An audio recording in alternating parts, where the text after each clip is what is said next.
What is up, everybody? Welcome back to WMMA Mania. This is episode 12. We hit the dozen mark. I'm your host, Drake Riggs, here with MMAmania.com to provide you all the latest happenings in the world of mixed martial arts related to the women. News, recaps, previews, everything in between. Any questions you may have, I can do my best to answer them as always. So good to see you all. If you're a new face or a familiar face, appreciate you so much for tuning in. We have a good lineup here today. Plenty to recap from the past weekend. Good amount of fight announcements in the news.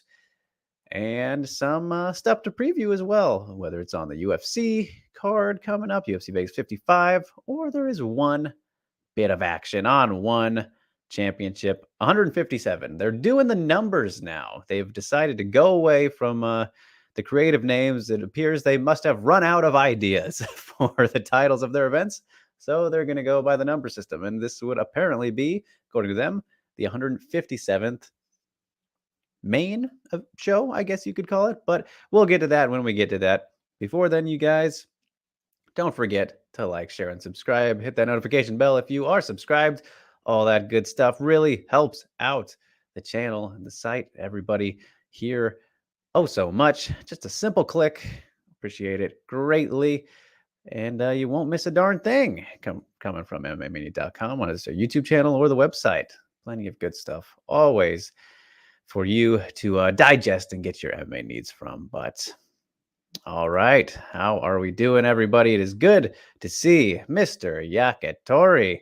Alvin is here. He says, good afternoon, members of the WMMA Mania community and our host, Mr. Riggs. Please let's be respectful to one another and appreciate the fights that happened, of course. Always goes to Sirius' High Drake and chat. I am armed with my strong opinions, and if they are wrong, I'll change them mid-podcast. Looking forward to it. Makoto is here. Jen is here. Somebody timed out for almost no reason like last week. Well, that is not up to me. And Rue is here. Good to see you as well. And as Alvin says, just keep it. Let's all just relax, have a good time, as we always try to do. I don't want to worry about none of that stuff. And that is why Alvin is here as well. So, all right, you guys, let's just jump right into it. Kicking things off today with the Invicta 47 recap, the first event of this past weekend, which took place on Wednesday. We had a full 7-fight card. Let's pull it up here so we don't have to speculate. But another solid show from Invicta. Didn't think it was an all-time or anything crazy, but enjoyable watch nonetheless. We got some pretty darn good highlights out of it. But let's look a little bit closer now, shall we? As in the main event, Emily Ducote defeated Alicia Zappitella via TKO, doctor's stoppage. Very justifiable, I think. I could understand some commissions or referees, doctors, whomever, letting the fight go on in certain cases. But I thought initially when the cut kind of started that Alicia was bleeding like directly out of her eye. It looked very gross, and she was kind of closing it. And haven't seen any after pictures, but I'm sure that they don't look great because it was like right on the eyelid, kind of similar looking to Jan Blachowicz, except maybe a little worse. Again, haven't seen any aftermath pictures, but either way, a seriously methodical championship level performance from Emily Ducote. She's the champ for a reason. This was just a very, very high fight IQ performance, considering the matchup and everything. Very, very impressive to see just the fighter that she's become after, the flyweight stint in Bellator didn't go her way. And now she's just finding her groove at strawweight, and not really surprised. If you guys have been listening to me since this fight was made, it is just so goddamn silly that it was made in the first place. And I don't want to say that we saw it play out exactly kind of as I would have thought it did. I mean, I thought that Emily would have maybe teed off a bit more on her. I mean, she landed pretty comfortably whenever she did want to, her counters and whatnot. But Zappitella, I suppose, is the one who did better than perhaps expected. wasn't as, I don't know, cleanly defeated as opposed to the Del Boni fights. And I think that's just mostly, though, because of the fact that Tekote was patient and took her shots when they were there and didn't need to force anything, because then that would have opened up the option for Sabatello to get those, or at least try harder for those takedowns in moments that she could have found success there, which was really her best and only path to victory, if we're going to be honest. And, she tried, of course, in some brief moments in that second round, to no avail, just because Tekote has really worked on her takedown defense as well, just becoming a very, very good overall fighter and a champion. And I will not be surprised if the UFC hits her up, or has hit her up already, and we will be seeing her there soon, because she has earned it at this point. And if we're going to be honest, there's not really anyone at strawweight in Invicta to challenge her aside from Liz Tracy, who cannot make weight, which is unfortunate, because that would be a very fun fight. I've seen people mention the idea of, if Sayaka isn't going to come over and fight Del Boni, then why not have her? Why can't she go to go back up to strawweight? She is the strawweight champion of Deep Jewels, and challenge Tekote. Well, I don't know about that idea, but it is an idea. So I'm not going to hold my breath on that, and we will get to that momentarily. And for some reason, I don't know what happened to my screen here. It is zoomed out a whole bunch on mine. So that's fun. But anyway, we'll leave it, I guess. As we move on, Courtney King, Chelsea Chandler. Win for Chelsea Chandler. Not dominant, but pretty clear. Not the greatest fights, especially for a Chelsea Chandler fight. She's usually a lot more exciting than that one, but hey, is what it is. Don't have too much to say there. Jillian DeCourcy, though, with the obvious highlight of maybe the entire weekend. I mean, my goodness. Scores a huge knockout upset at atomweight against Lindsey Van Zant. Top 15 atomweight in the world.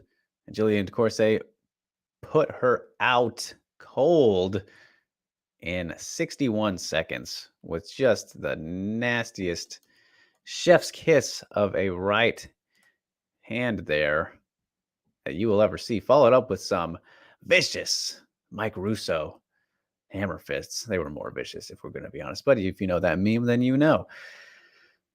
Beautiful stuff. I mean, Jillian looked very, very sharp on the feet, obviously, before that, before the knockout even. And my goodness, that was just, that was beautiful. Picture perfect. And now she wants her atomweight title shot.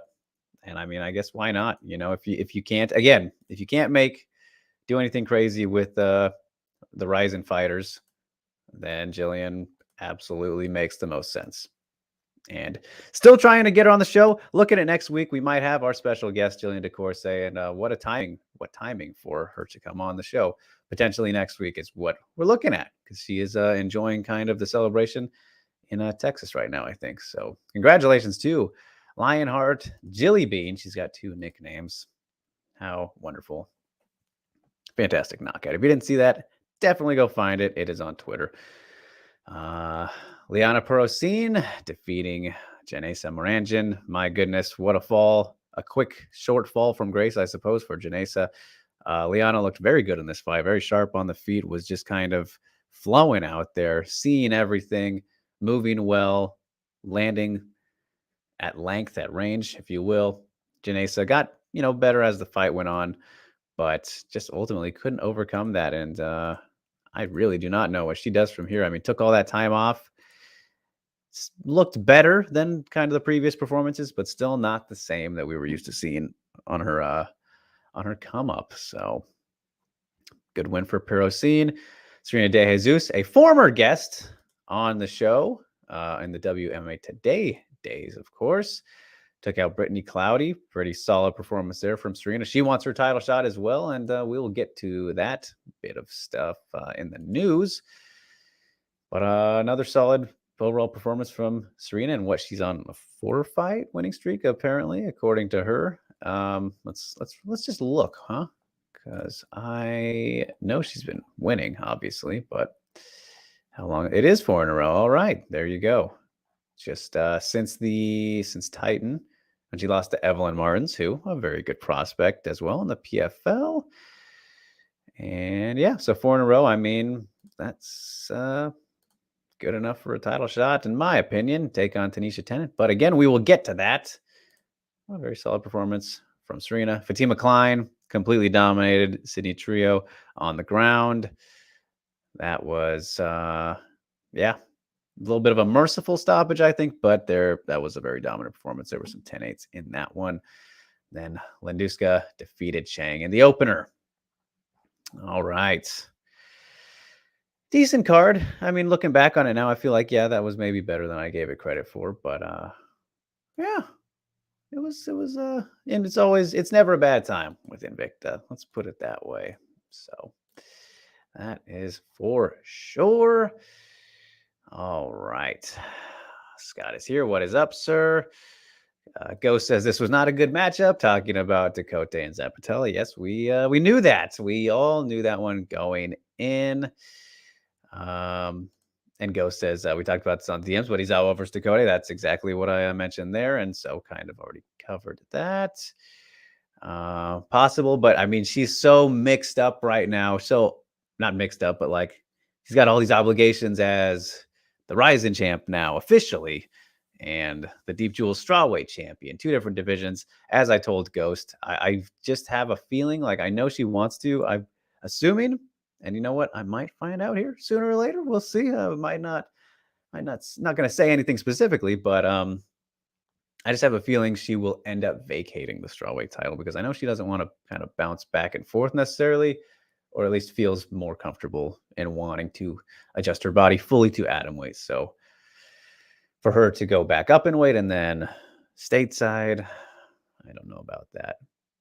It'd be cool to see Dakota go to Deep Jewels. I know that's not going to happen, but that would be really fun.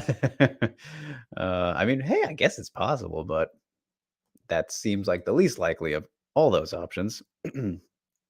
So, Rue says, why did Zap keep backing herself up to the fence? I think that's just kind of, Dakota putting her there and dictating that pace, walking her down slowly, methodically again.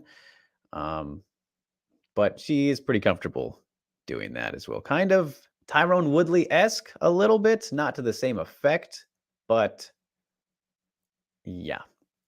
So Eston says, what happened to Zapatella level confidence? I mean, it is still there. If you, she's still rather confident in herself and apparently wants to stick with strawweight. Don't know why you don't go back down to atom weight. I just don't see why not. Like it's not, I don't think it's going to get too much better. But again, there's not that many strawweights even in an Invicta. So it's like, also, what's the point? I don't know. But Zapatella level confidence is 100% still a thing, Jen.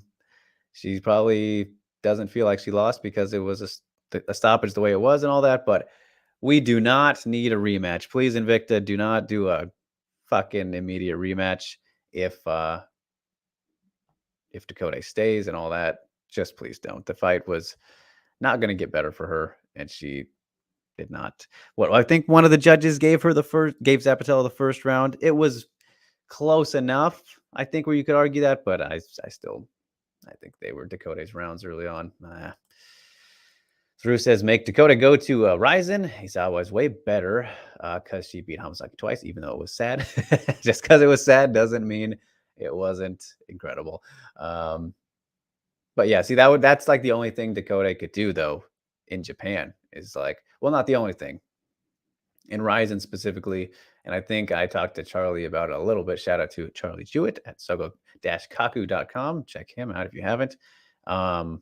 Miki Matono in Deep Jewels would be another one. If you were to have like them fight in Ryzen, that could be pretty cool. But I don't know. It's not, doesn't seem like anyone too logical for Dakota outside of Saka, who isn't even that logical now at this point either, now that she's the best atomweight in the world. So I don't know. And Rain says, did you expect a Corsair to have knockout power like that? So funny thing, Rain, is like, no, I did not. But at the same time, I feel like that knockout was maybe not so much about power as it was precision and like the where she landed that shot and the timing of it all. What that famous Connor quote, what is it? Precision beats timing, speed beats power. I got it all mixed up. I don't remember exactly, but something along those lines. Not when my brain's all flying all over the place right now, but I mean, everything about that knockout was, like I said, that's a chef's kiss knockout. Definitely power behind it, but I think all the other elements came into it as well. As James says, insane. James says, "Do you think that KO was as good as Emily Dakota's knockout versus Taylor?" It was it's up there, but I mean, the aesthetics and just everything about those are both very good ones, James. It's up there, but I mean, the combination of that right plus the head kick is gonna be tough to beat for Dakota. So I think she still gets the edge, but those were both very good. Obviously, they're on par. Certainly best Invicta knockouts we've seen the last 2 years, I think, unless I'm forgetting one. Yuna is here. Good to see you, Yuna. She said, "Hello, Drake. Will these Invicta fighters eventually make it to the UFC, or will they branch out to other organizations?" Yes and yes. Both of those things will happen for sure. We haven't seen too much Invicta crossover to UFC recently outside of this current Ultimate Fighter season. As I said last week, if you look at all the flyweights on there, it might entirely be Invicta flyweights. I haven't been watching. I'd have to go and look. I might try and catch up, but yeah, it's practically Invicta flyweights in the UFC on the Ultimate Fighter right now. So they still will eventually go there. And like I said, Dakota should and probably will go there next. And as for other organizations, yes, of course, they'll always go places, Bellator or whatnot, wherever. Zhao is here, and she is too kind as always. Great to see you, as is Alex, my man from Brazil. Hello, unless he's made it to France. Hopefully, that'd be cool. I know summer's coming up, so maybe not yet, but Jen says, how can she fix that confidence? I mean, I don't.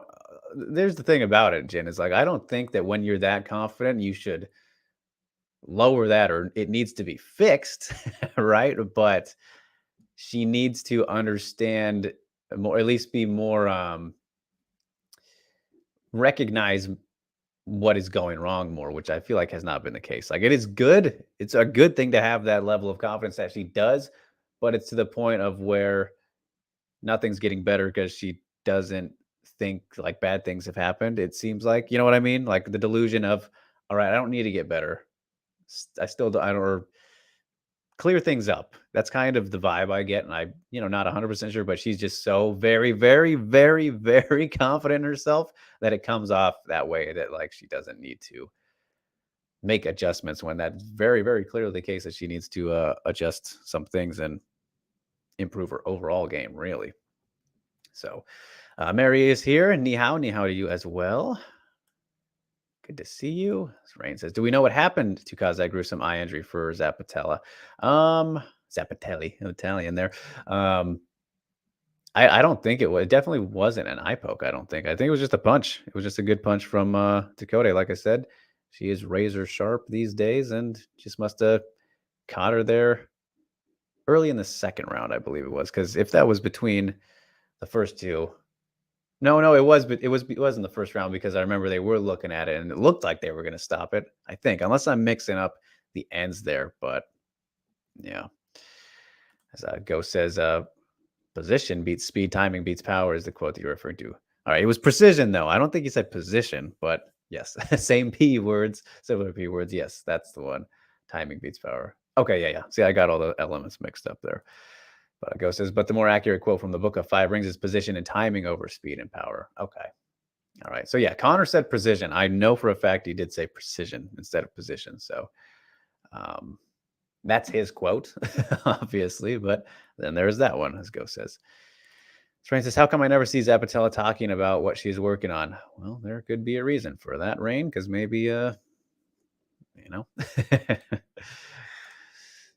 knows? But that was Invicta FC 47. Again, solid show, as per usual. We'll be curious to see what comes out of everything, as there is something we'll be talking about later on the news cycle. As Rain says, she's always talking about how her style and skill set is a problem for everyone. Is it though?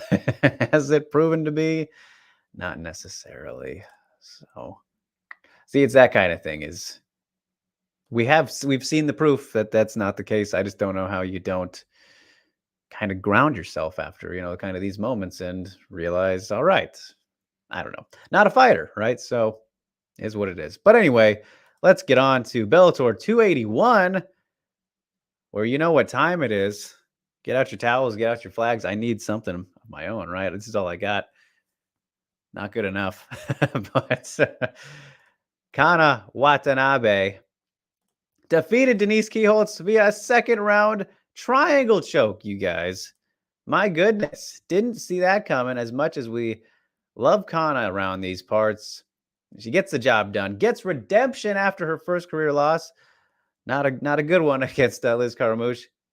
Comes out and gets the job done against Miss Dynamite in a pretty darn good fashion.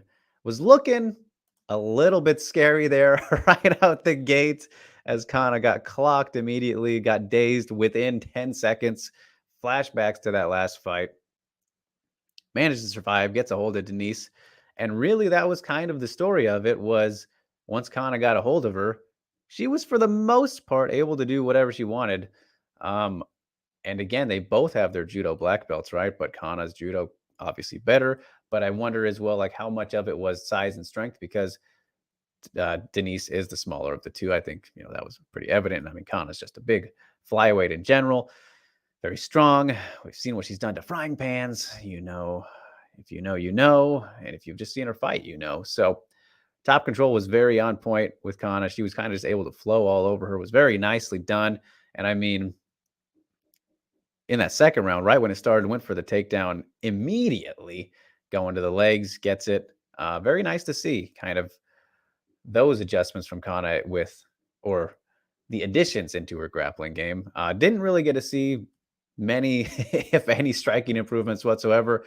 Sure that she obviously wanted to avoid that as much as she could after getting hit immediately as the fight started.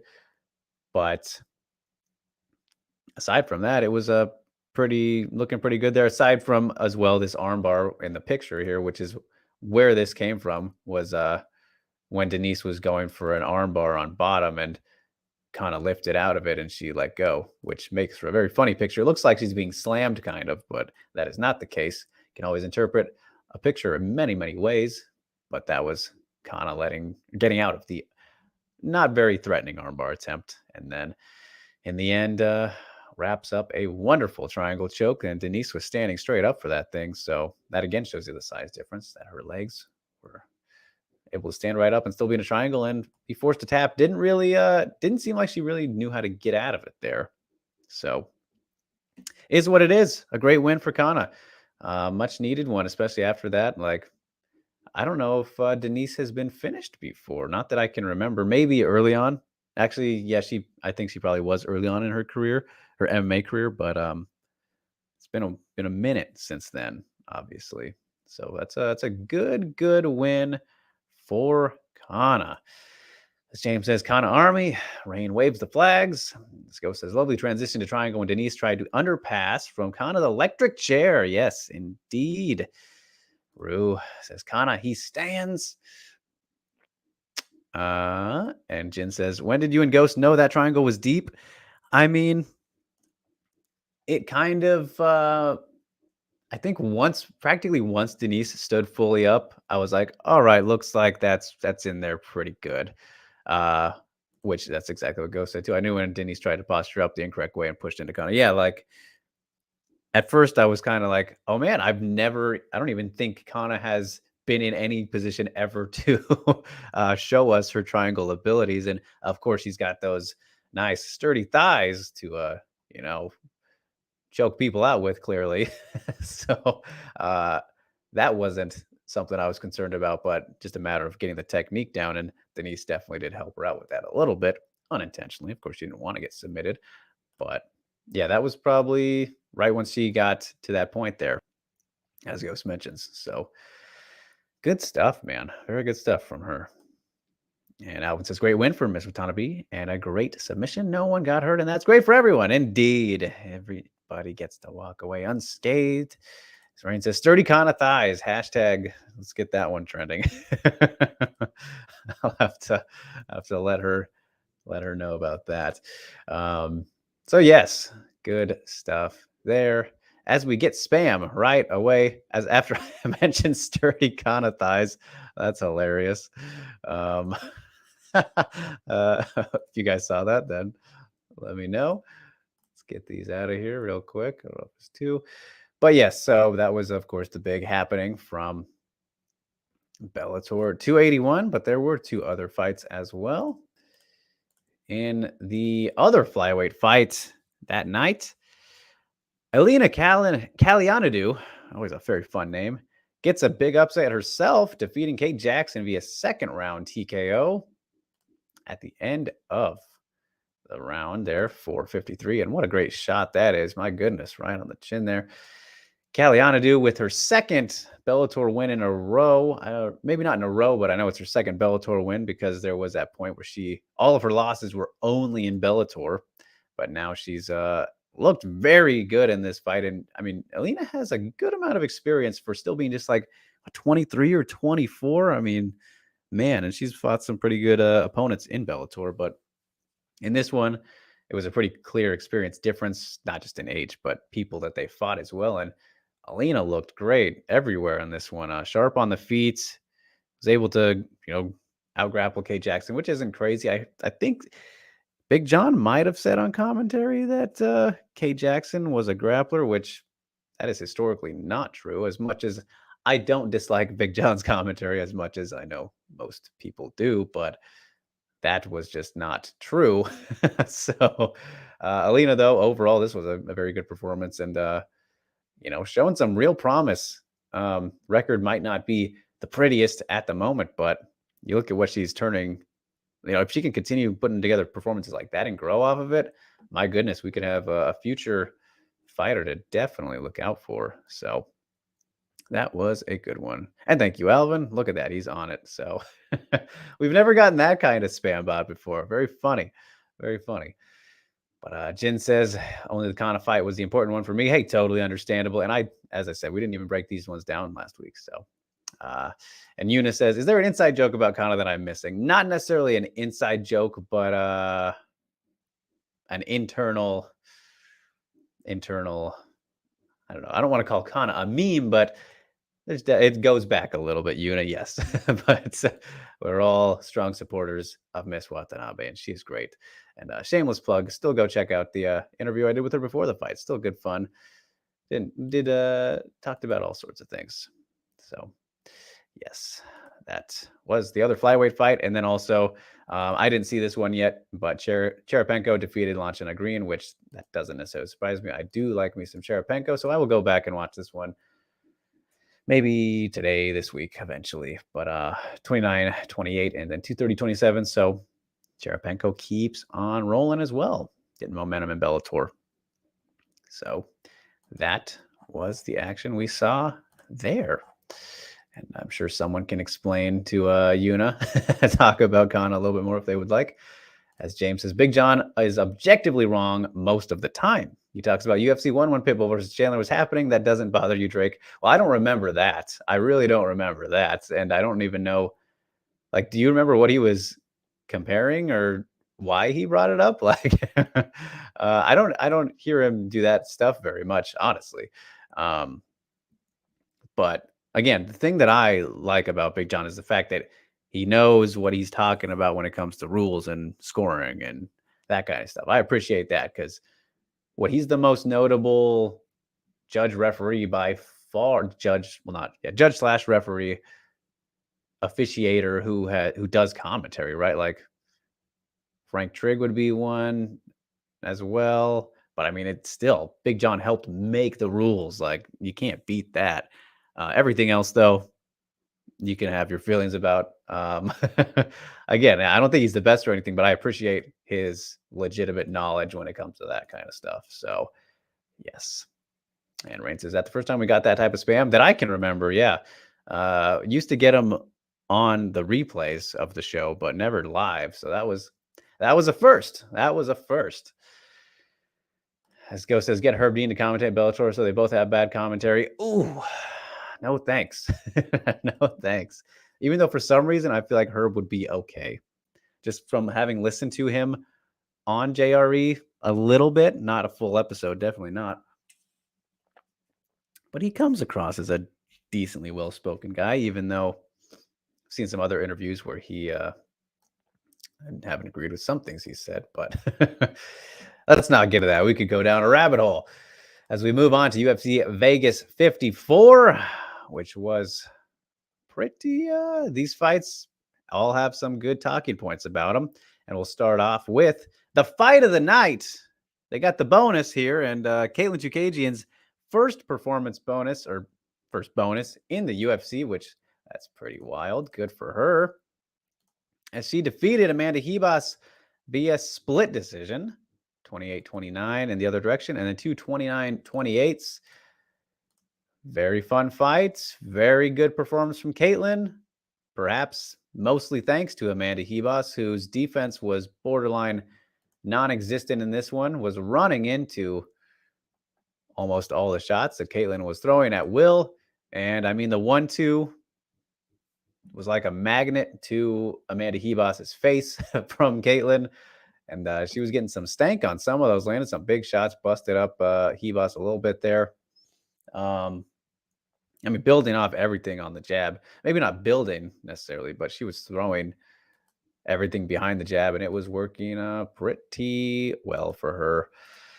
As she still didn't manage to outstrike Ribas overall, though, which surely could be attributed to the takedowns, because she did hit the head and arm there in the first, and the second round, but didn't last as long in that one.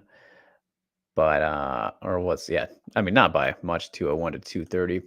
So here's the thing, though, about this fight, which I think this was definitely a close fight, but it felt like a pretty clear result to me. Close but clear, which I do think that is a thing. I really do. And you look at immediate impact, who's being more effective with striking and just doing damage, right? It felt very clear to me that rounds 1 and 2, that was Caitlin. Pretty clearly. Yes, she got taken down, was held for 2 minutes there, as you can see, but Ribas did not hurt her too badly in those situations, especially compared to when they were on the feet in those rounds. So for me, this was a comfortable, a close but clear 29-28 for Chookagian with the first 2 rounds. Third round, yeah, that was Ribas's, I think. And I mean, the numbers you can see right there, 41-19 outstruck, which that feels kind of off. Feels kind of off. I feel like, I mean, I scored it for Ribas, but I've seen a lot of the scores, a lot of the I think the judges all gave Chookagian the third round. Like, my score compared to the ones I've seen is backwards, which is very weird. I feel like Chookagian winning the third is a lot crazier than her winning the first, but I don't know. Either way, solid performance from Chookagian, much more than Ribas. He was allergic to right hands. I'm sure Ghost has probably already said that in the comments, but she's really got to work on that. And I mean, I don't know. She did not feel like covering up in this fight at all, because she was walking into a lot of shots, as I said, but very aggressive and coming after Chookagian, especially at the end of that fight there. But hey, it is hard to defeat Caitlin Chookagian, especially if you fight like that. So, Ghost says Smolka versus Grant should have been fight of the night. Yes, I would probably agree with that.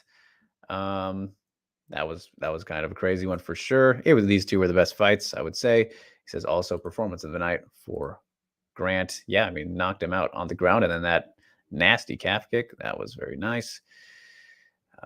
Ghost says, and Hill versus Vianna was way better than this fight for my bad take of the day. Definitely think that is your bad take of the day, Ghost. I disagree with that one as much as I love Vianna, and we'll get to that. Performance-wise, well, I mean, we'll get to that. So James says, Ghost said that one is a bum if you get hit with right hands with no setup. Is that the case here for Amanda Hebus? Nope. You know that I hate that sentiment from Ghost. I do not agree with that whatsoever. Amanda Hebus is definitely not a bum, but she definitely needs to fix that. That's for sure. As Ghost says, no, Jukajian was setting up her right hand with the jab. Big difference from what Reed was sprinting up with a right hand and hitting her opponent with no setup. Yes. Yeah. So, I mean, she did good. She did good. As Ghost says, as Ghost, if I tried to punch Drake with a right hand with no setup, Drake would easily evade. Well, I appreciate that. I appreciate you believing in me to evade. I would like to think I would as well, but we won't be testing that too soon. As Rain says, what happens to Hebus in the rankings? Nothing. Probably this was a fight at flyweight, so she will probably stay exactly where she is at strawweight. Because I would imagine she will be going back down. And that was kind of the whole question about this was just trying to stay active, which I think that was the case because she was supposed to fight Waterson and it fell through. So now it was like, if she wins, all right, then might as well stay at flyweight, but she lost. So 100% going to go back to strawweight now. And this is just the assumption. Like, I haven't heard any confirmation of that from her end, but yeah, I don't think anything rankings wise changes there on either end. Because what Jukajian's like, she's still number one in the rankings, which is fine, I suppose. And Rain says, so if she won, would she have been in flyweight contendership? 100%. 100%. She probably would have fought one more person at least. I don't think she'd get a title shot right away. Like, that's what Andrade did, wasn't it?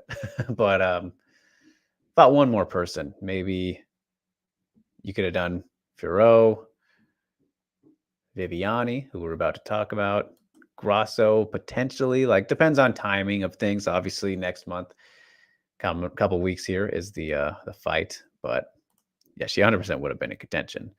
And Rain says maybe JoJo. Don't know about that one. JoJo has lost, 3 in a row? That would not so great there. Interesting matchup, I think, though, actually, stylistically. But as I mentioned, Viviane Araujo defeats Andrea Lee via unanimous decision via 29-28, 29-27, and 29-27. First of all, let's get it out of the way that if you scored round 2 a 10-9 for Viviane and not 10-8, then you're out of your fucking mind. Sorry for the aggression, but that round was as 10-8 as it gets. I do not give a shit how snarky I might come off right here, but that round was undeniably a 10-8. 48 strikes to 13 strikes with nearly the entire round of control. Andrea Lee was thoroughly dominated. Domination, duration, damage, was getting beat up in multiple positions. That was a 10-8, and the judge who scored that 10-9 should be fired.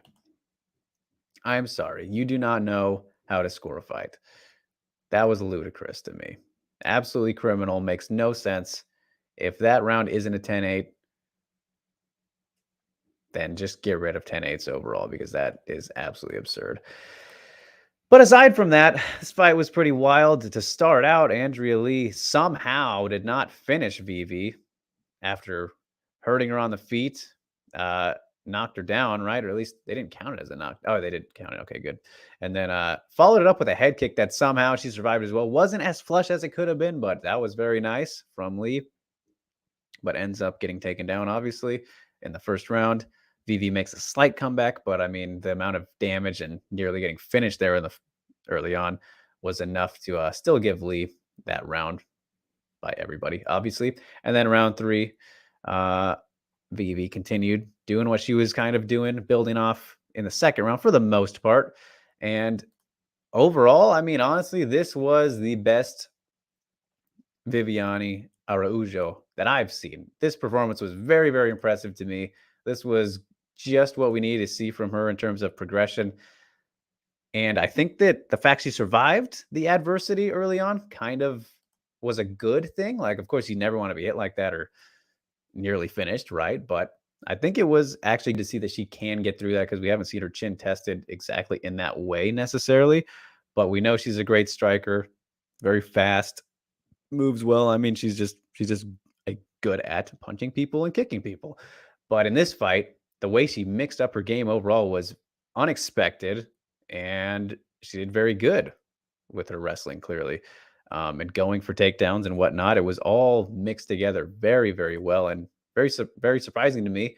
And she did not fade down the stretch, which has been her biggest issue thus far in her UFC career, is the fact that she would kind of gas out in the third round of fights, particularly late in the second sometimes. But as would go on, it cost her because of the fact that she was not able to keep up the pace. And this pace was pretty wild in this one. And sure, she maybe slowed down a little bit, but not anywhere to the extent that it had cost her in the past. So this was great. I think this was an awesome showing for her. And it's even better that she won after her corner was being a little problematic. Cough, cough, Tony Kelly. Not to get into that too much, but yeah, this was a fun fight and an even better performance from Araujo. I think if she can continue to get better off of that type of showing, we're talking about a real threat here at flyweight. So, and I mean, she's already been good. It's just a matter of how can I get better? And she showed this is how to do it, I think. So I really enjoyed that. Really enjoyed that fight. As Jin says, is Furo next for Chukagian? Saw that in my feed. Yeah, I saw that I think it was a French outlet or something European said that they have already handed out contracts. This is a complete rumor. Already offered Furo versus Chukagian for a hypothetical UFC Paris, which again, I've heard nothing about that. So that it's all pure speculation. That would probably be the ideal case, right? But who knows? Who knows right now? I don't even know why I mentioned that since it is that much of an unknown. But as for a fight, yeah, I think that would make fine sense. I wouldn't be mad at that. I mean, yeah, that's the one to go with. I think that's fair. Like I said, Grasso around there. I mean, Grasso and Vivi was supposed to happen. It's just kind of the fight's a month away. We'll see what happens with Santos and Shevchenko into like how much damage potentially comes out of it or whatever, the result, yada, yada. Crazier things have happened. Depending on how long, let's say, whoever UFC wants to be the next title challenger, which you would think would be Alexa Grasso at the moment. Depending on what happens there, like, do you really want to book another fight? Yeah, I'm just lining it up, you know what I mean, and waiting for whatever to play out. So, as Rue says, what do you both think of the cornering and non-nice things that were said? So, all right, he's mentioning what I mentioned about Tony Kelly there. Obviously not great, not good to hear. I mean, Covington stuff, right? Colby Covington stuff there, except not in character. Not that makes it okay for Colby, but the funniest thing though is like, where's the evidence of? I saw no evidence of Viviani doing anything illegal, whereas Andrea was kind of going at the eyes there a bit on the ground when she was in. I don't know if it was mount, but when she was on top, obviously. So yeah, as Ghost says right here, well, ignoring that political nonsense, Lee was the one who held the fence and tried to poke Viviani's eyes out. So yeah, exactly my point. Says, I know someone like both me and Drake know that like to twist words like that. That's all I'm going to say. Very, very true. As Mary says, what do you think of that fight card? I enjoyed it, but I look at social media, people were upset and complaining. Were they? I thought it was fine. I thought it was better than last week's show. But maybe not better. I don't know. It was all right. It was fine, Mary. Obviously it was a bummer how the main event ended, but up until that point, it was good fight. It was an all right card. It wasn't anything spectacular or anything crazy, but yeah. I don't know. It was fine. It was fine. So I do know, but yeah. As James says, I saw in a recent press conference, virtual press conference that is, that only Shout out to our boy Nick Atkin over at SCMP. Asked Whaley any questions with a majority of the time. All the other reporters asked Joanna stuff. Why is that? I wish I could tell you, James. I did see bits of that as well, and I would have loved to be a part of that because at least, hey, that's getting to speak to Whaley at all, which is not easy these days. But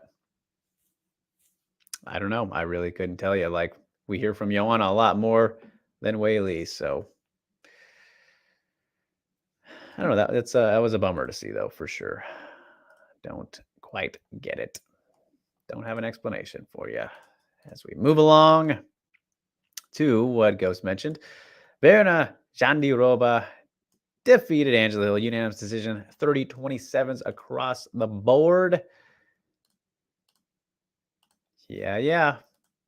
I mean, the biggest surprise of this fight was the fact that Angela Hill survived the submissions that she did. And I don't know why the hell it says no submission attempts here on the stats, because she was definitely fighting off an armbar there in round 2. And then the leg in the first round. I mean, that was, you got to give Angela Hill credit. That was very, very impressive that she was able to survive that. Though both of those, I mean, absolutely stunning. People do not get out of submissions that Vianna puts them in. And then even she had her back at points. Like, she was just in a world of danger, and no surprise that she ended up not being able to overcome that, as Vianna just, I mean, her control is ridiculous. The just smothers you once she is having her way. And, you know, on the feet, hung, I thought, like I said, last week, didn't really have a clear edge in either direction, I think. I mean, I guess if you were to slightly edge it, Angie landed, you know, a couple better shots, but Vianna did not look completely out of her element. Struggled a bit early on to set up her takedowns, as we kind of seen in the past, but it was still just a matter of time, as we saw, and did her thing on the ground. So always fun to watch Vianna go to work. She is great, as Ghost says. Oh man, this one was a fun one from a technical standpoint. Indeed. I mean, she is just a treat on the ground, and a nightmare for all of her opponents. So yes, good performance from Vianna, obviously, and a rebound. And now for Hill, honestly, like, I wouldn't be surprised if that was Angela Hill's last fight. You know, I mean, obviously she really likes to fight, but I mean, she's almost 40, you guys. What, she's 37, 38? And after getting relatively dominated like that, a fight that she cannot argue that she won, I mean, what more do you got to do? She fought practically everybody. Wouldn't be surprised either way, but I think if you were to retire, if you're Angela Hill, I mean, why not there, I guess. I don't know. As Rue says, it's time for her to say goodbye. I mean, hey, like I said, she's not going to get cut. I don't think we will see Angela get cut because she is, you know, pretty close with UFC these days, but retirement would be the way out, I think. As goes as Vianna, I'm in the second round countered with a butterfly sweep by jumping on the elevating leg into half guard. Whaley did that exact move against Rose. The only other time I've seen that. And Vianna, funny enough, won some exchanges on the feet. Yes, she did. Yeah, Vianna is quite a gosh darn good grappler. No surprise there. If you know who she is, which you should if you're here on this show. But that was UFC Vegas 54. An all right show, as Mary asked about. Good enough for me. Kind of went late. I don't know why they did it at like the pay-per-view start time. Other sports probably, but is what it is. As we go on to the news, we'll cycle through all these bad boys, as we got a good couple of them here, starting off at flyweight.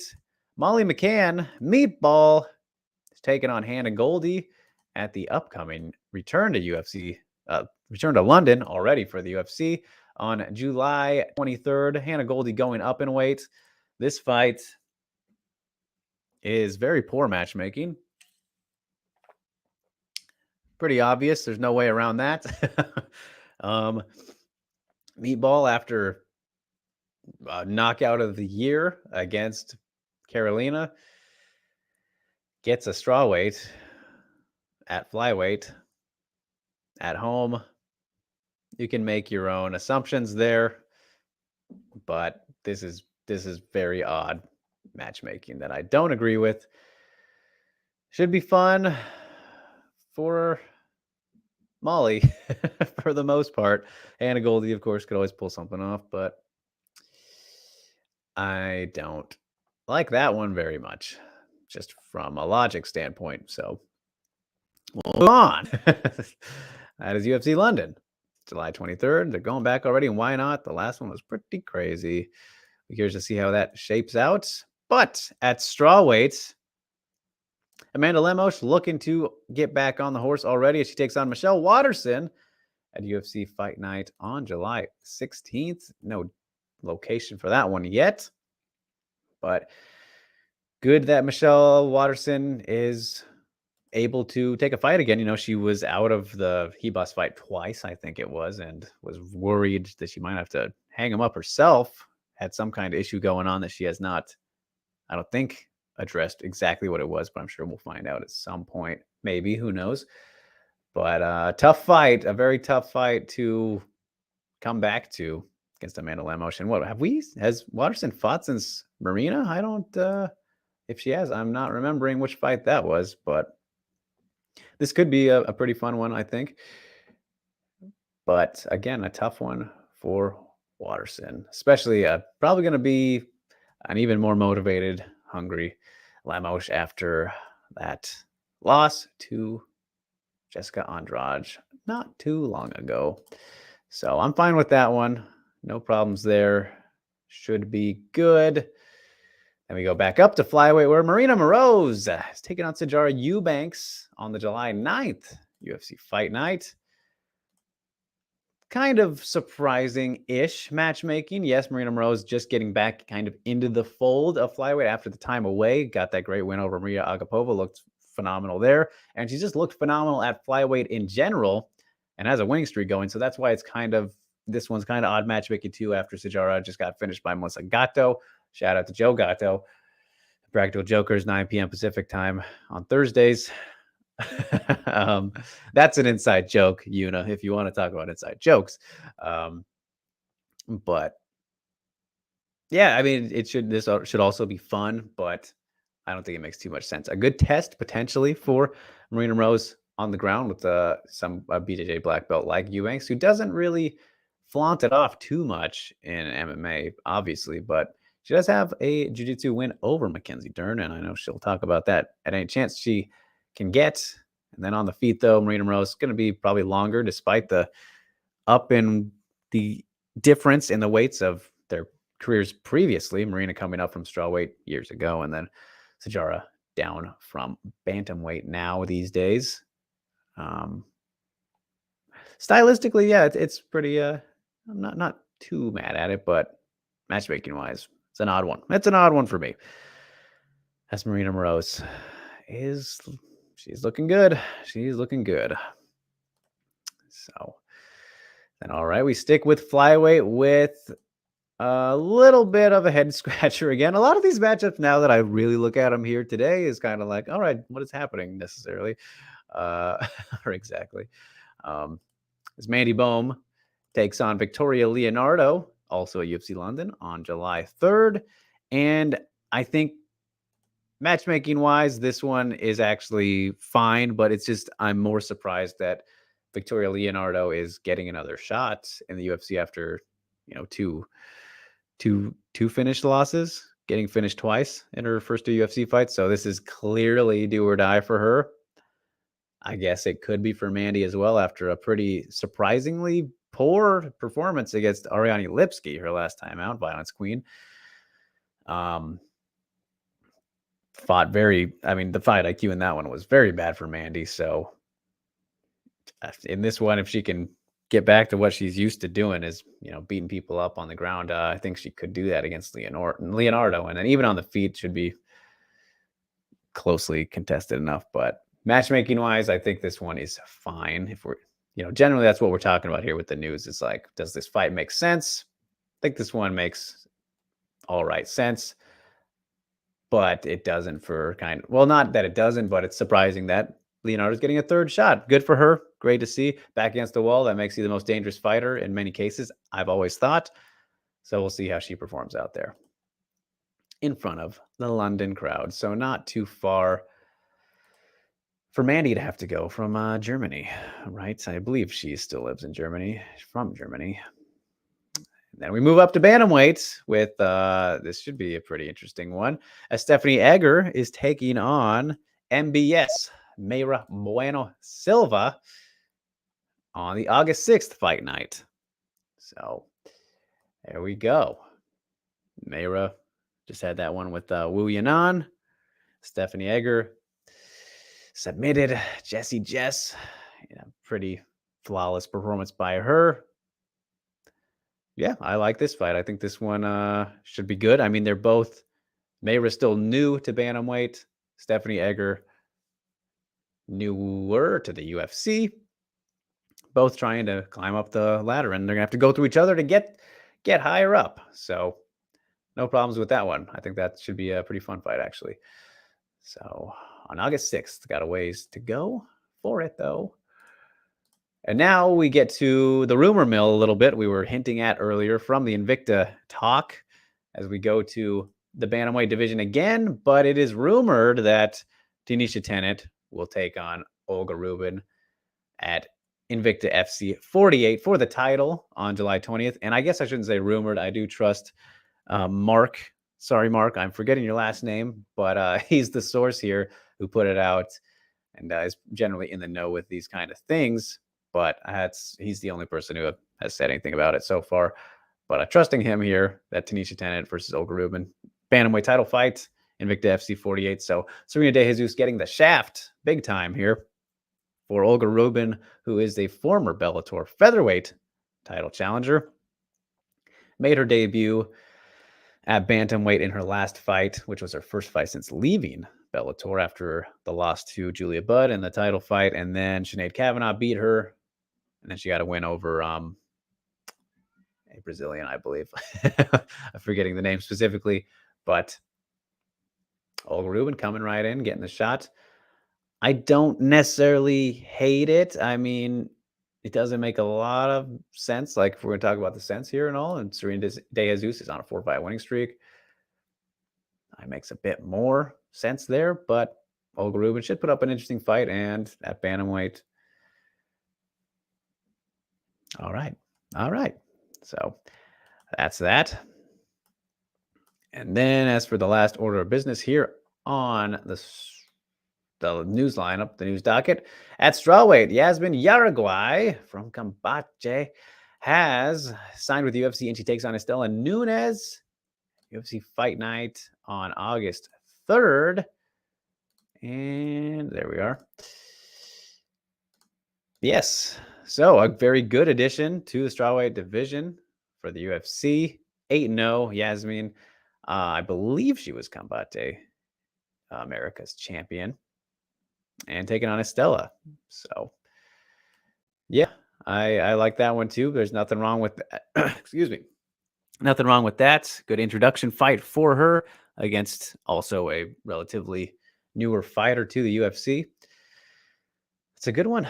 I like it. Good addition. Can't be mad at that. Always nice to have more and more bodies. Strawweight is deep. So it'll be fun for a lot of people to see Yasmin for the first time. So, all right. Well, that takes care of the news. So let's get the news off the screen, shall we? Even though I'm sure you guys have some comments about it as we look to see. Jin is asking for a Fan of Punch breakdown. Not today. Sorry. As Kimball says, hi, what are your thoughts on the Korean fighter Ji-Yeon Kim for both Drake and Ghost? What do you think of her striking style? Oof.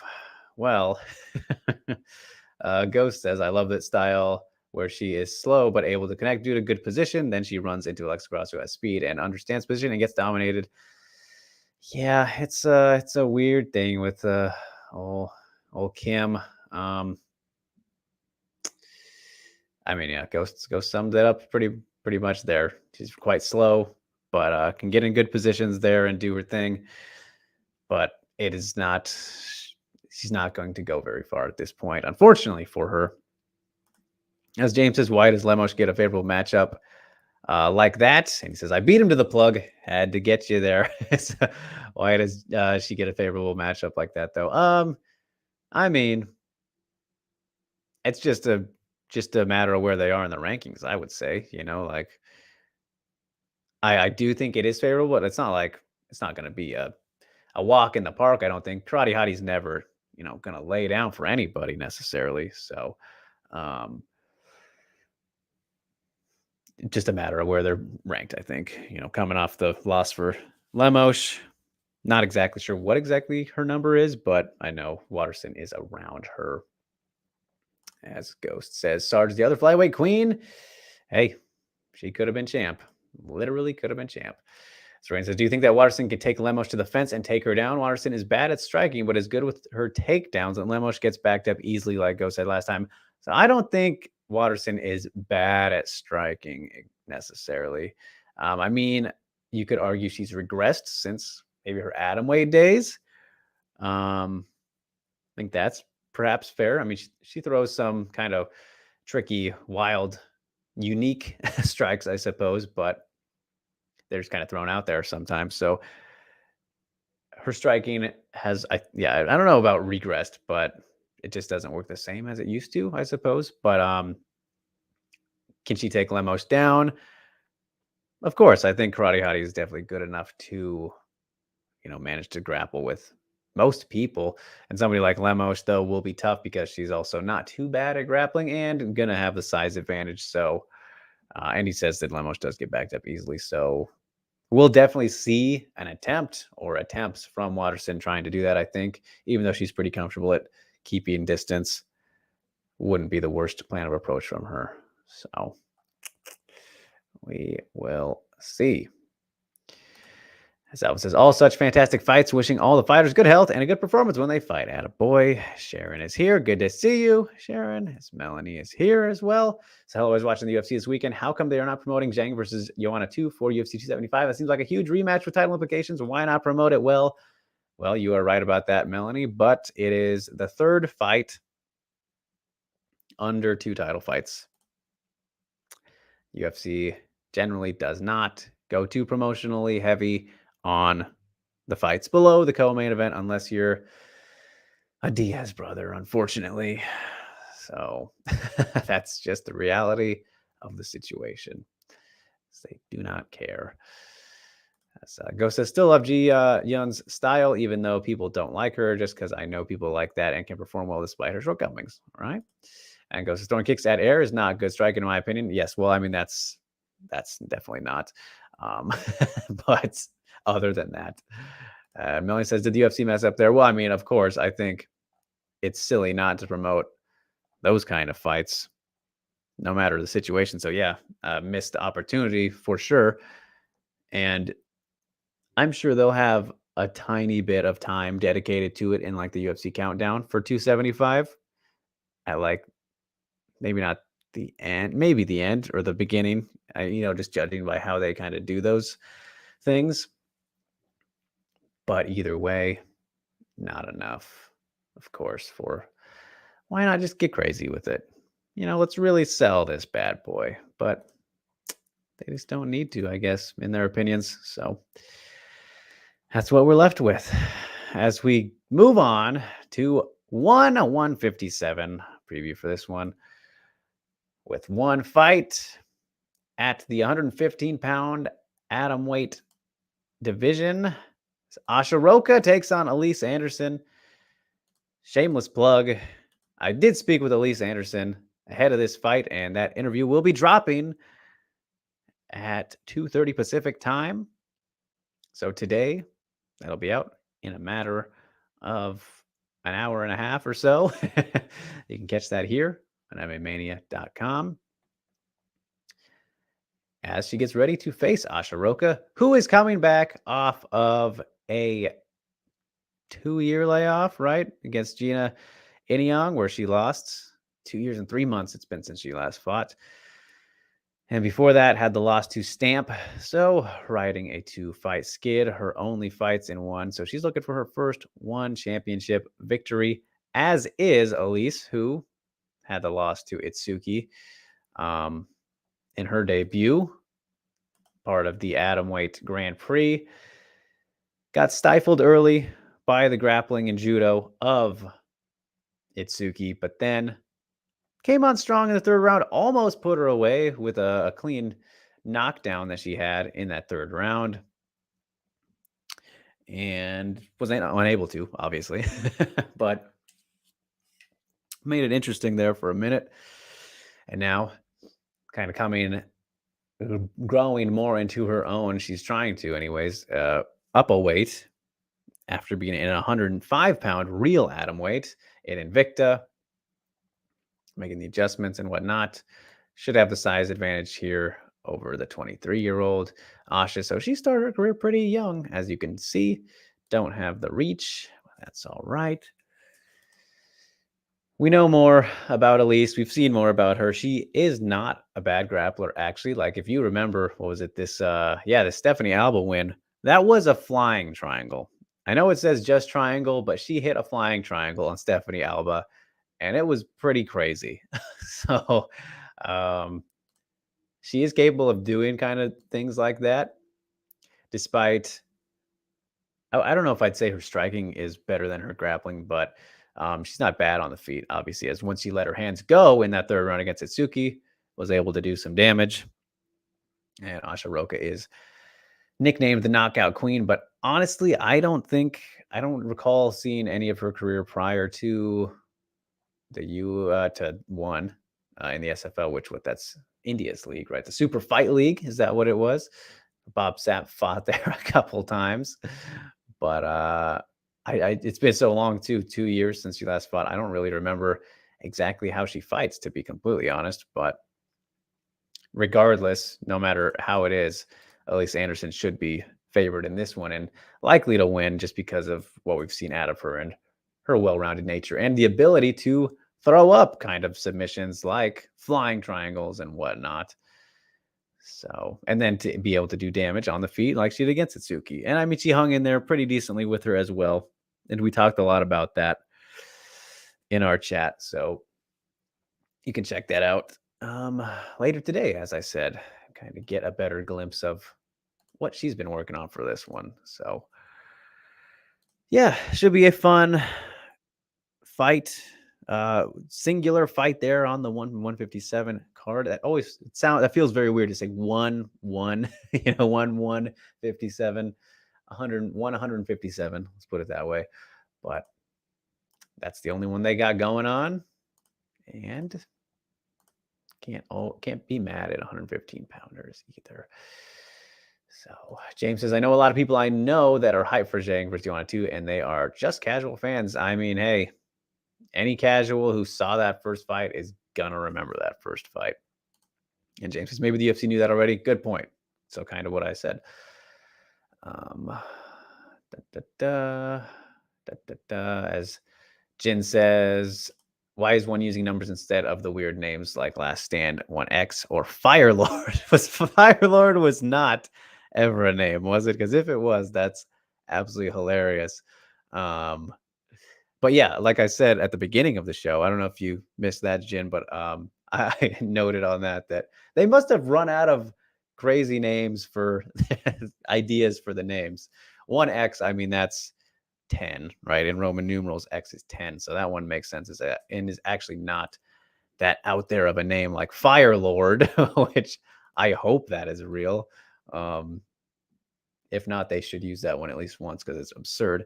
Last Stand, that was one. They've had plenty out there, but I mean, yeah, I think it's just they decided they have kind of used a lot, because there was a point recently where they were doing, what was it? One, I don't even remember. But like, for example, like Last Stand 2, Last Stand 3, like they were doing it that way. And it's like, okay, now that's a little bit silly to make multiple numbers of the unique names or whatever. So I think they just got tired of it, probably. And this might actually be a gin. The Amazon deal. Didn't even think about that, but maybe that was an Amazon call and they're like, all right, why don't you switch over to numbers? Because it's fucking dumb and hard to remember which is which if it's not numbered. Like, I think that could actually be probably the answer for that, because one loves to be different. They would have kept trying to do this, but they also might have ran out of names, as Rain says. But I think it's probably an Amazon thing where they're like, number them. What are you doing? Number that shit. That's what I think, actually, now that I really think about it. So, all right. Well, we will move on to UFC 55 to close out the show here. You guys, thanks so much for tuning in. And if you are just tuning in at this moment for some reason, don't forget to hit that like, share, and subscribe. Hit the notification bell too if you want to get updated, notified every time we are live here on the MMAmania.com YouTube channel. Appreciate that. Of course, goes a long, long way. Just one little click of a button for the like button, at least. So, UFC 55 going down this Saturday.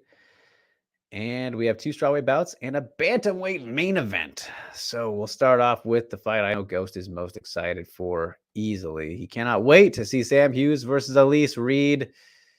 Right hands coming at you. Pressure you can't handle. So, I mean, that should probably be the story of the fight, right? Is Elise Reed looking to land those shots, putting the pressure on Sam Hughes to try and crumple her. See if Sam Hughes can handle it. I mean, Elise landed some of those shots pretty cleanly on Corey McKenna. We know Sam Hughes is pretty tough, though. I don't know if she will fold from it, even though we have seen her, go down and get dropped before. What Pinheiro did it. Loma did not necessarily do it, but was able to, have her way for the most part, even though Sam did have more success than people will remember against Loma. And in the last fight with Estela Nunes, who we talked about earlier, was able to utilize her wrestling to get the job done. And I mean, Elise Reed is just a tiny human. So Sam Page, if you can get a hold of Elise when she does come in for those kind of moments and exchanges, she could find some success here. I think this fight will probably be pretty closely contested, but on the feet, I do think Elise Reed will have a slight advantage. I mean, she was moving pretty quickly in that Corey McKenna fight. As much as you can criticize her technique and setups and all that, she didn't need to do anything better because Corey McKenna didn't know what to do with it. Sam Hughes could probably potentially be in that same boat. Both 29 odds here, slightly favor Reed, and I think that's fair. But once Sam Page does get a hold of her is where it does get the most interesting, whether that's against the cage or on the ground. And one can lead to another, of course. So honestly, this fight, I think that's about as much of that as you really need to assess for that one. As Ghost is the fight that everyone asked for and got. Of course. I mean, it makes too much sense. As James says, is Reed like a mini Furo because of the sidekick? No.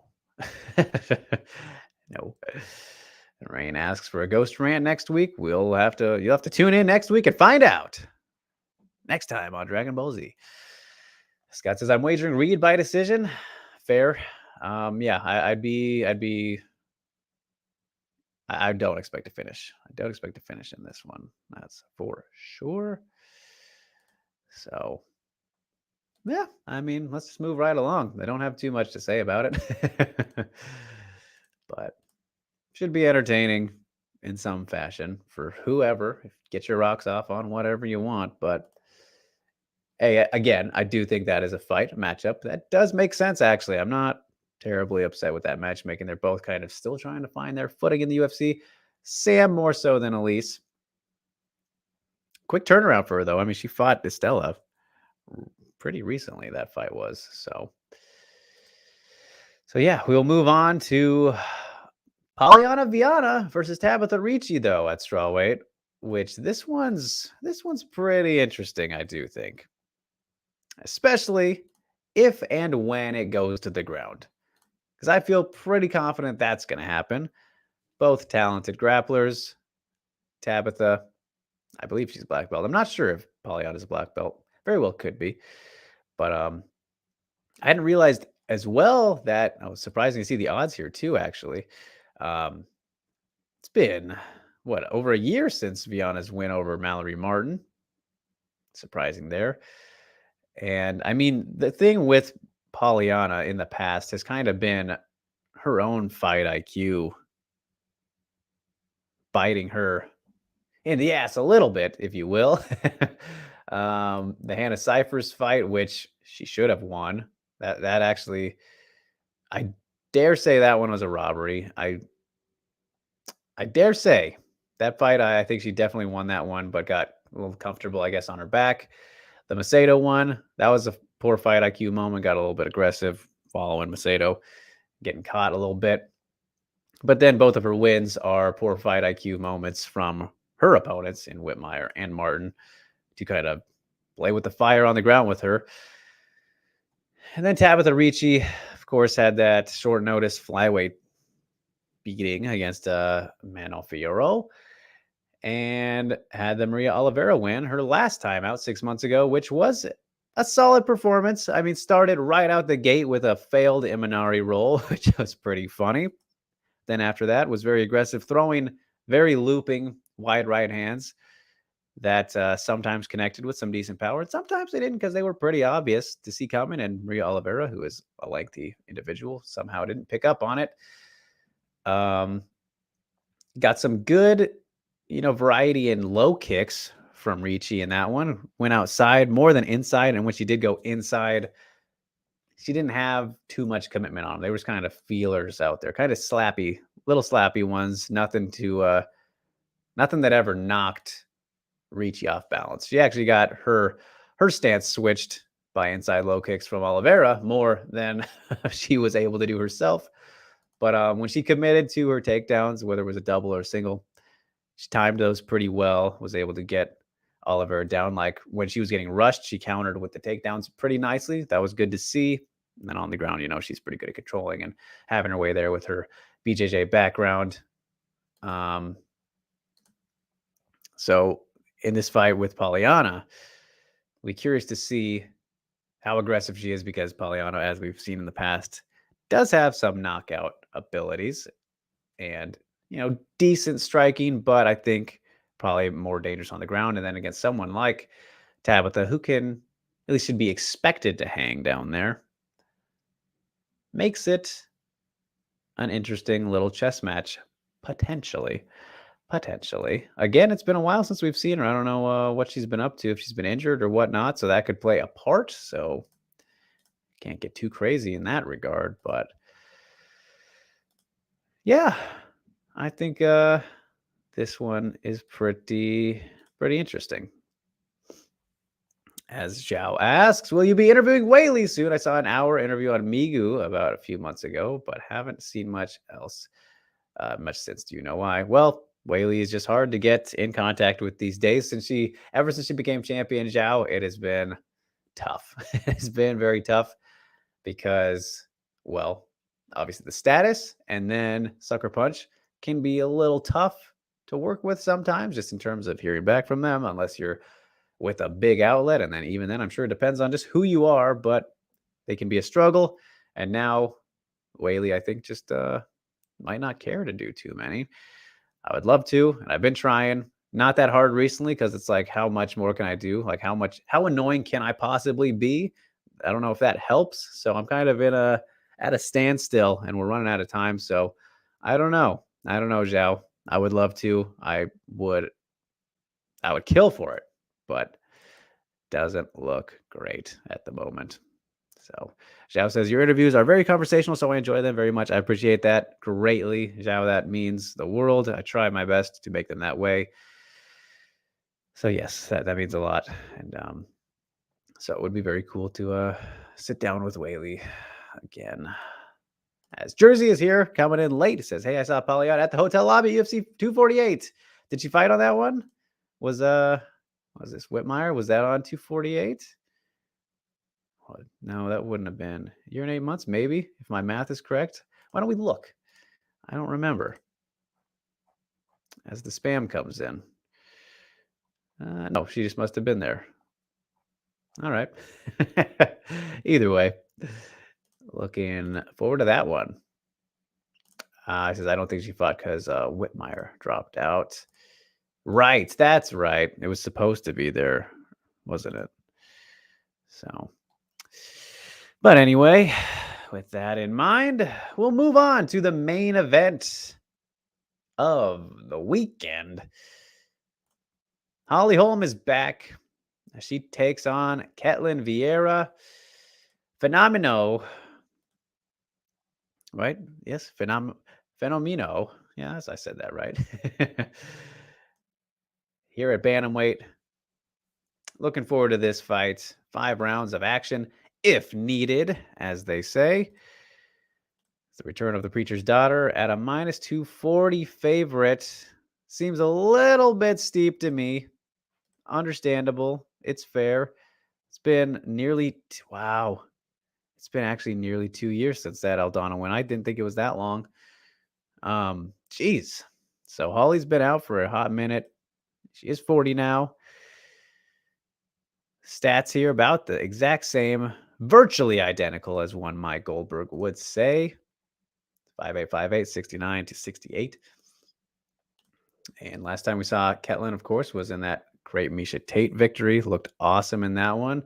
Kind of revitalized, back on track after the ever since getting knocked out by Aldana, really. But in Holly Holm's last performance, I mean, an arguable best. More overall, obviously stretched out time, length, all that kind of thing. Overall quality of performance in her career compared to the Rousey one, which is obviously tough to beat, but in terms of everything else, I mean, it's right up there, I think. Like that, you just can't say it was better, but it was very, very good. That was one of the best Hollies we've seen. If she can continue to look that way and go out here and do her thing against Ketlen, then we will be looking at a Holly Holm title shot. And I mean, the winner of this fight should probably get the title shot. If we're going to be honest, everything's all held up right now, clearly with Pena and Nunes. And then don't know what's going on with GDR. Would love to see that Aldana fight with her, but don't know what's going on with both of them just yet. So, I mean, this Holly Holm puts together a 3-fight winning streak. Makes sense. Ketlen can beat her, 2-fight winning streak, but hey, she knocked off Holly Holm. Then sure, fine with that. We know that Ketlen, very, very good wrestler. A Brazilian national wrestler or something like that. She's got a great judo background as well. Like good grappling, and she didn't even really need to use it at all against Misha. We've seen her striking look very solid. She has, packs a punch, and they're good in the clinch. Just a big bantamweight. And against Holly, who, of course, great kickboxing, great boxing in general, some of the best movement, just that there is, even though, of course, she did have some trouble a while ago, but has really turned things around with the Pennington rematch and Aldana winning streak, making the winning streak there. Out-wrestled Megan, which that isn't saying a whole lot, but that is in the back pocket. I would be stunned if she's able to out-grapple Ketlen, or if she even tries to. Maybe not stunned, but because Holly will surprise us with everything these days. But Ketlen is definitely the better grappler on paper. There's no doubt about that. So for her, I mean, it's kind of obvious what she wants to do, which is you always want to negate Holly's movement, her volume. Don't give her those counters, which she is oh so good at finding. I mean, generally, outside of that Aldana one, I mean, she was, firing her shots off whenever she wanted in that one. But typically, you'll see Holly wait for the opponent to make the first strike, which can lead to boring fights. Go back and look at the awful Betch Kohea fight. I mean, the only thing that happened in that was pretty much the head kick after Betch got a little tired of waiting around. I think Ketlin will try to initiate more, but still be smart about things. What you want to do, though, is close that distance. Get her tied up against the fence, smother her, make her uncomfortable, get her to the ground. Best path to victory for Ketlin and most people against Holly, if you can manage. Even though, again, we have seen the likes of Nunes and Shevchenko, Cyborg, all these great names manage to beat her on the feet. But if you're Ketlin, who is going to struggle, I think, more than those names, you will want to make it ugly, get her to the mat, beat her up there, somewhere you should be able to hold her, so that's kind of what we're looking at. But this has the makings of a very interesting one for as long as it lasts. And yeah, how are we feeling about it? As Rain says, can Ketlin do the same thing that Ghost was talking about last week about removing angles? I think it's possible, but it is just way easier said than done against somebody like Holly Holm. As Rue says, Holly is one of the finest ring generals. Why hasn't Ghost ever done a Phantom Punch breakdown on it? Fair point. Makoto says, what is the path to victory for Ketlin? Can she strike with Holm? I think that she can, Makoto, but it's just so tricky with Holly. And I think at this point, for a lot of people, like, it might be just a mental thing of like, oh man, it's Holly. You know how good she is at countering and, moving. Her movement in her counter game is just like second to none in the division, that's for sure. But and with someone who's generally pretty aggressive and a pace dictator like Ketlin could be a bull and matador situation, similar to the Aldana fight. Kind of like, as Ghost says, Holly looked good because on a straight line. When you take a small step back like Valentina did, she has trouble staying in position. Yes, you have to make Holly come to you. If you want the Aldana performance, as much as I love Irene, she knows and all that, she fought exactly the wrong way to fight Holly. I mean, that and the Ronda performances, of course. As she's Valentina. Well, hey, she's quite praisable. As Ghost says, removing angles requires you to step back just enough and requires confidence. Running face first like Yusuf likes is easier. Yeah. So I don't know. It'll be I think I don't know. I don't know if Ketlin will manage to do that, but man, spam is aggressive today, huh? Just comes right on in there. But that was summed up very nicely, I think, by Ghost, of course. Just do not do the thing that you want to do if you're a Holly Holm opponent is not rush her, of course. But yeah, it's tricky. She's just a tricky puzzle to figure out, and still looking fine at 40. I mean, we haven't seen her fight at 40 yet, right? It's been nearly 2 years since that Aldana fight, but no reason to think she's regressed unless the injuries or whatnot have played a part. But no need to be sorry, Alvin. I think that it's multiple coming in. So I've been blocking them too. Don't worry. But we have hit that mark anyway. So it's perfect timing. As Ghost says, take a step back and put Holm at 12 o'clock. That's your main tactic if you are fighting Holly Holm. Well, there you go. There you go. See if Fenomeno can do that this weekend at UFC Vegas 55, Saturday night. Look for it. But as I said, you guys, we have reached that point again, the end of the show. Get ready to go for the rest of our week, rest of our Mondays. Hope everybody has a great one. Thank you so much for tuning in. It means the world.